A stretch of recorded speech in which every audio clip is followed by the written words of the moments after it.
இப்போ நம்ம என்ன பார்க்க போகிறோம் அப்படின்னா சங்க காலம் அப்படிங்கிற டாபிக் தான் பார்க்க போகிறோம். இது 9th 3rd லெசனில் ஹிஸ்ட்ரி தான் பார்த்துட்ருக்கோம். ஸோ அதோட செகண்ட் பார்ட் சங்க காலம் அப்படிங்கிற டாப்பிக்லேருந்து பார்க்க போகிறோம்.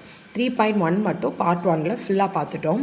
அது வந்து சங்க காலத்துக்கு நமக்கு கிடைக்கக்கூடிய ப்ரூஃப் ஃபுல்லாக பார்த்தோம் இல்லையா.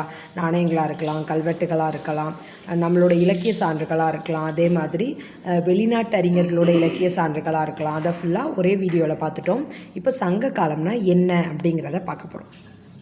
சங்க காலம் அல்லது வரலாற்று தொடக்க காலம் தென்னிந்திய வரலாற்றின் சிறப்புமிக்க காலமாகும். இலக்கியங்கள், தமிழ், பிராமி கல்வெட்டுக்கள் உள்ளிட்ட எழுத்துப்பூர்வமான சான்றுகள் கிடைத்துள்ளதால் சங்க காலம் வரலாற்றுக்கு முந்தைய காலத்திலிருந்து மாறுபட்டு சிறப்புடன் விளங்குகிறது.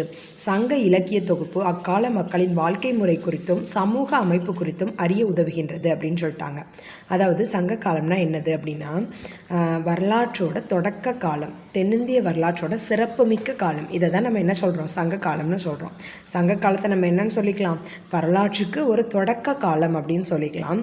தென்னிந்திய வரலாற்றுக்கு ஒரு சிறப்புமிக்க காலம்னு கூட சொல்லிக்கலாம்.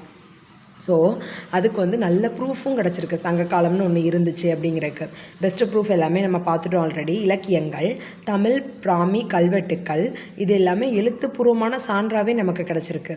ஸோ சங்க காலம்னு ஒன்று இருந்துச்சு, அது வரலாற்றுக்கு முந்தைய காலத்திலிருந்து ரொம்ப டிஃப்ரெண்ட்டாக இருக்குது அப்படிங்கிறது நமக்கு தெரியுது. இன்னும் சிறப்பாக சங்க காலத்தை பற்றி அதில் உள்ள இலக்கிய தொகுப்புகள், அதாவது 14 மேல்கணக்கு நூல்கள், 14 கீழ்கணக்கு நூல்கள், அப்புறம் காப்பியங்கள், அதெல்லாம் வந்து அந்த கால மக்களோட வாழ்க்கை முறையை நமக்கு தெளிவுபடுத்தி சொல்லுது. அங்கே இருந்த சமூக அமைப்பு எல்லாத்தையுமே பற்றி அறியறதுக்கு நமக்கு ஒரு ப்ரூஃபாக இன்றைக்கு வரையும் இருக்குது அப்படிங்கிறது நமக்கு தெரியுது. ஸோ சங்க காலம்னா என்னது, தென்னிந்திய வரலாற்றோட தொடக்க காலம், சிறப்பு மிகுந்த காலம் அப்படின்னு சொல்லலாம். அடுத்த காலமுறை, அதோட காலம் எப்போன்னு பார்த்தோன்னா சங்க காலத்தை கால வரையறை செய்வதில் அறிஞர்களுக்கு இடையே கருத்து வேறுபாடுகள் உள்ளன. சங்ககால இலக்கியம் கிமு 3ஆம் நூற்றாண்டிற்கும் பொது ஆண்டு 3ஆம் நூற்றாண்டிற்கும் இடைப்பட்ட காலத்தை சேர்ந்தவையாக பெருவாரியான அறிஞர்களின் கருத்துக்களின் அடிப்படையில் தீர்மானிக்கப்படுகிறது. ஸோ சங்க காலம் அப்படின்னு நம்ம எடுத்துக்கிட்டோம் அப்படின்னா நம்ம எதை எடுத்துக்கலாமா, கிமு 3ஆம் நூற்றாண்டுலேருந்து கிபி 3ஆம் நூற்றாண்டு வரையும் எடுத்துக்கலாம் அப்படின்னு சொல்லிட்டாங்க.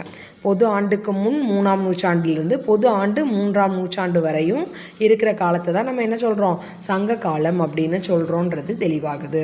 ஸோ அறிஞர்களோட கருத்துக்கள் அடிப்படையில் இது சிலவாறு வேறுபடுது அப்படின்னு சொல்லிட்டாங்க.